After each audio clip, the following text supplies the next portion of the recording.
परम गुरु साहब जी महाराज के बचन। संत सद्गुरु कैसे हमारी मुसीबत को टालते हैं और सूली का कांटा बना देते हैं। कुछ काम दयालबाग में कराते तो अच्छा होता, लेकिन जब रौ आवेगी और वह पानी इन खाइयों के जरिए बह जावेगा, उस वक्त खाई की कदर मालूम होगी। इसी तौर हमने तुमसे कहा था कि स्कूल में 5,000 रुपया दे दो। हमने इस तौर तुम्हारी मुसीबत को टालना चाहा था। तुमने समझा कि हम अपने मतलब के वास्ते कहते हैं। अब भुगतो। यह जो कहा जाता है कि संत सद्गुरु सूली का कांटा बना देते हैं, मन भर का सेर भर कर देते हैं, उसका मतलब यही है। मुंशी मत्तूलाल का तज़किरा जिक्र सुनाया कि हमको उनकी जायदाद जाती दिखती थी। हमने उनसे उनकी जायदाद का बैनामा या कुछ और दस्तावेज लिखवाया, गर्जे की सब कार्रवाई तमाम करा दी और उन्होंने भी अपने असली दिल से तमाम कार्रवाई कर डाली। फिर 2-3 रोज बाद हमने कागज फाड़ डाला गया कि उनको यह जायदाद राधा स्वामी दयाल की तरफ से दे दी कि अच्छा तुम इसको बरतो खाओ।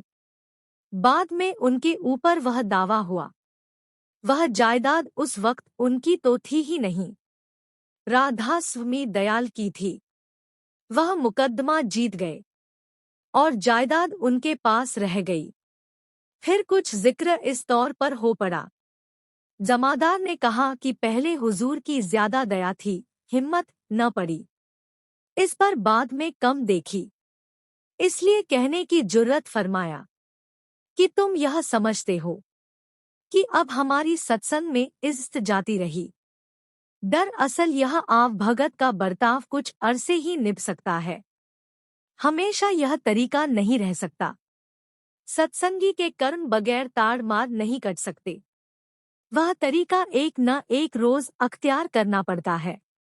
संत सद्गुरु की ताड़ मार से फांसी तक के कर्म कट जाते हैं। सो यह ख्याल न करो कि हमेशा ही तुम्हारी इज्जत सत्संग में होती रहेगी और कभी ताड़ मार का वक्त न आवेगा। तुम फकत सुमिरन करो और कुछ मत करो। सुमिरन ध्यान की जुक्ति को कम न जानो और ख्वाह बादशाह तुमसे हंसे, लेकिन तुम्हारी जुर्रत हरगिज यह न होनी चाहिए कि तुम भी हंसो। तुम बराबर अदब से अपना बर्ताव करो। यही आदाब मजलिसी आचार व्यवहार सत्संग का है। इसके बाद फरमाया कि मौत से शब्द निकाल कर पढ़ो। चुनांचे सारबचन में यह शब्द निकला, मेरी पकड़ो बाह है सतगुरु, नहीं बहियो धार भवसागर। इस सिलसिले में यह भी फरमाया कि सत्संगी अपने तौर पर तो कोई मांग दुनियावी या परमार्थी मालिक से न मांगे, लेकिन जब मालिक दया करके उसमें इशारा करे कि मांगो, फिर अर्ज करने में कोई हर्ज नहीं है। सत्संगी के सिर पर हमेशा मालिक का हाथ रहता है, हमेशा उसकी सहायता रहती है और वह हमेशा खुश रहता है। लेकिन जब कभी वह बिल्कुल तन्हाई अकेलापन महसूस फील करता है और उसके दिल में महसूस होता है कि अब मालिक मुझे भूल गए, ऐसा ख्याल ही उस वक्त होता है जबकि मालिक वाकई तौर पर उसे भूल जाता है। बगैर मालिक के भूले ऐसा ख्याल सत्संगी के दिल में नहीं आ सकता।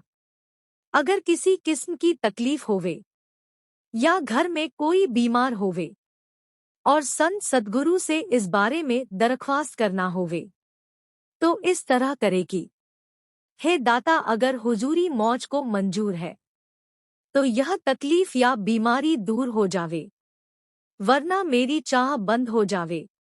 जब सूरत अंतर्मुख होगी तब इस मत की वाकफियत होगी कि यह मत क्या है। जब आदमी भजन में बैठता है तो पेट में बोझ सा या सड़न सी मालूम होती है। जब तक यह विघ्न दूर न हो जावे तब तक भजन ठीक नहीं बनता। जो इन बातों को ठीक कर ले, उसका तीर निशाने पर लगा गया। निस्वरूप के दर्शन जब प्राप्त होंगे जब वह सद्गुरु जैसा हो जावेगा।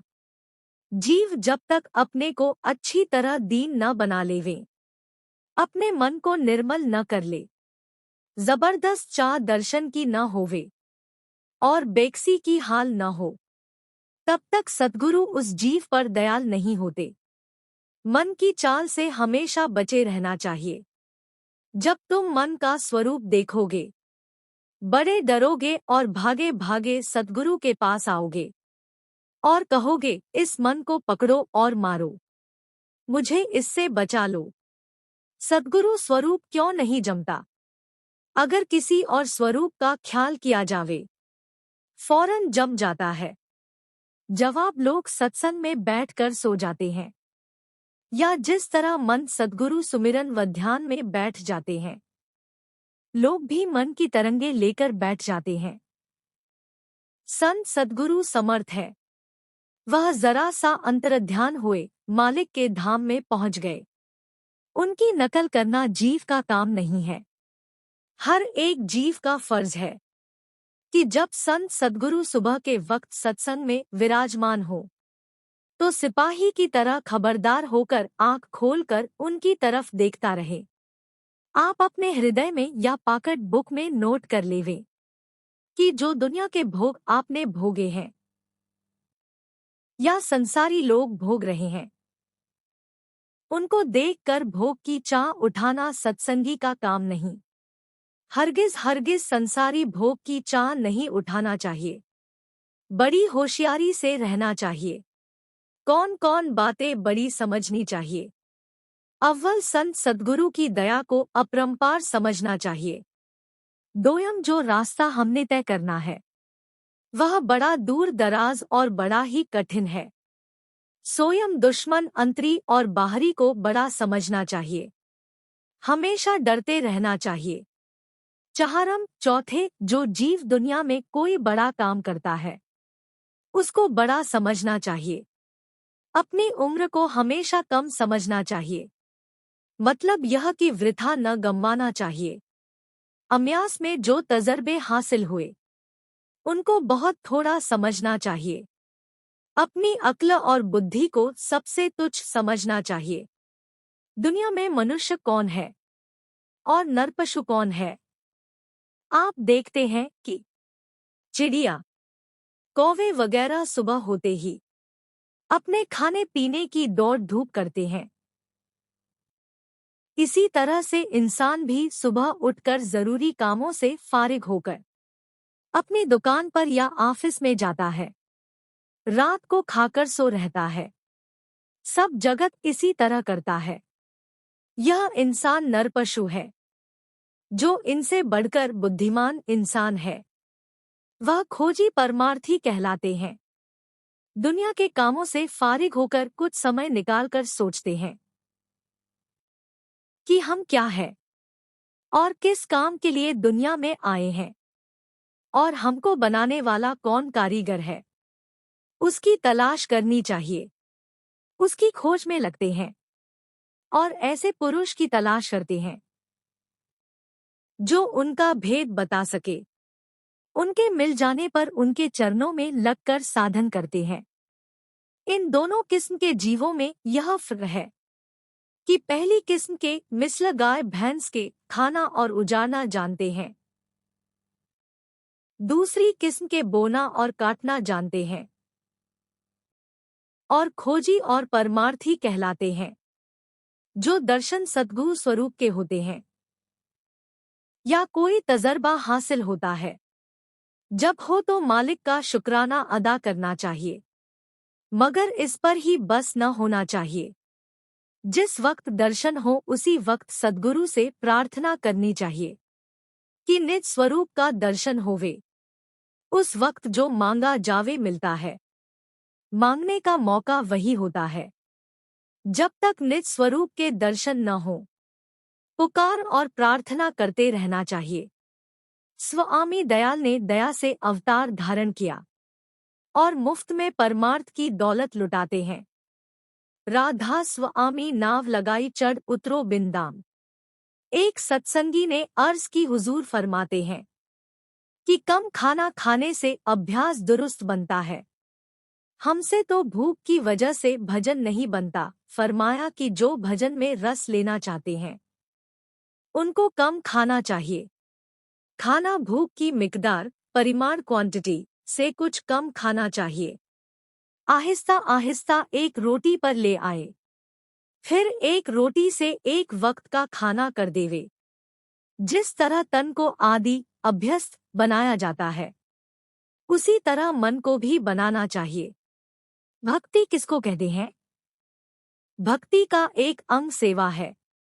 सेवा 6 प्रकार की है। 3 सेवाएं जो घर पर की जाती है। अव्वल जो खाना वगैरह खाया जावे, वह पेश करके प्रसादी के तौर पर खाना चाहिए।